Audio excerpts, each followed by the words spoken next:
धारणी शहरात दैनंदिन वस्तू खरेदी करता लोकांची प्रचंड गर्दी पाहायला मिळाली। किराणा दुकान व भाजी बाजारात कुठेच सोशल डिस्टन्सिंग आढळून आलं नाही।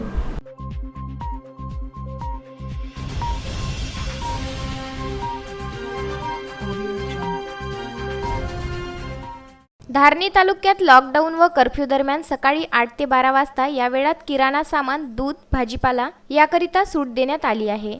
मात्र भाजीपाल्याची दुकाने विभाजन करण्याबाबतच्या निर्देशास फेटाळून भाजी विक्रेत्यांनी गुरुवारी व शुक्रवारी दुकाने बंद ठेवण्याचा निर्णय घेतला। परिणामी बराच वेळ यामध्येच निघून गेला व लोकांना मिळालेल्या वेळात खरेदी करणे शक्य झाले नाही।